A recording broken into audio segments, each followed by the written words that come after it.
Hello there.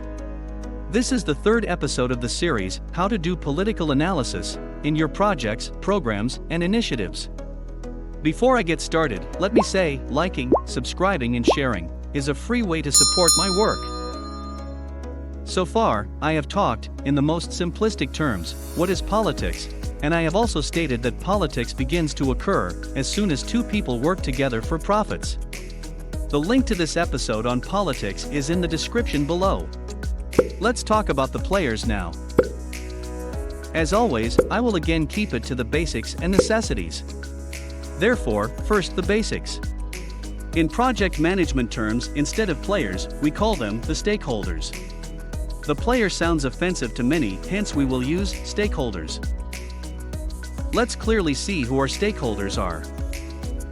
Various people we work with. A stakeholder is anyone who impacts, or is impacted by, the outcome of a project, program, or initiative. The stakeholders keep the project alive and enthuse life into it. Most of them are identified early in the project life cycle. Stakeholders need to buy into the project's success.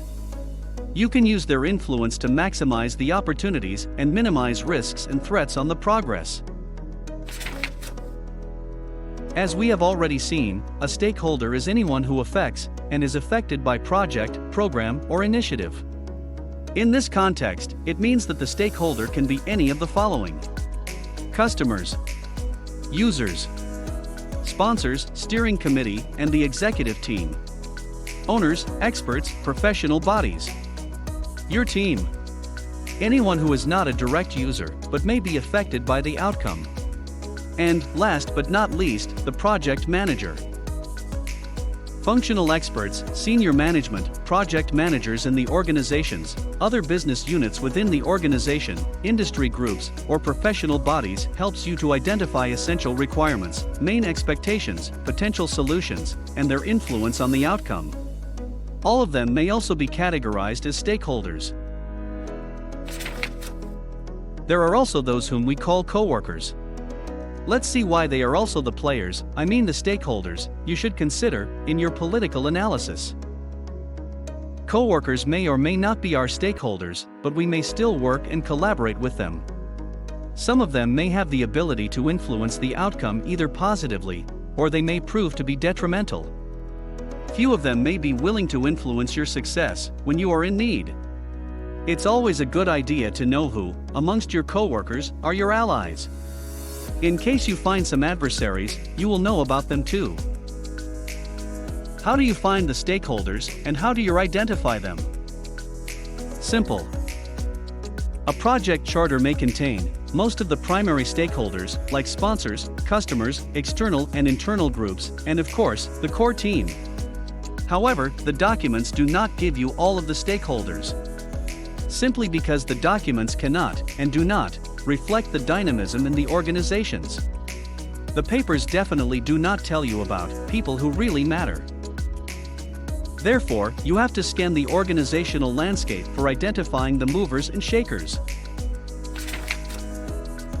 You may question, why do you have to do this exercise, since it is identical with the one which you might have done during stakeholder analysis? Well, the answer to this is that you don't have to repeat this exercise. However, you may have to change your perspective while conducting a stakeholder analysis.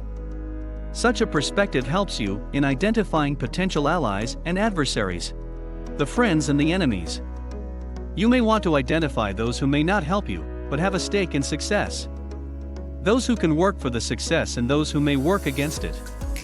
Such a scan may help you in identifying the bottlenecks, roadblocks, risks, and will help in rallying support and preparing the appropriate responses to the risks and the roadblocks. A project manager has many tools at his disposal to conduct this analysis, where the stakeholders can be identified. In the next 3 videos, we will see 3 such tools. These tools can be deployed to scan the organization for developing an understanding into the authority, the influence, and impact the stakeholders can wield on the desired outcome. Besides, they may also help us in understanding who matters and who doesn't. Well, it brings me to the end of this episode. Liking, subscribing, and sharing is a free way to support my work. Let me know your thoughts in the comments section below.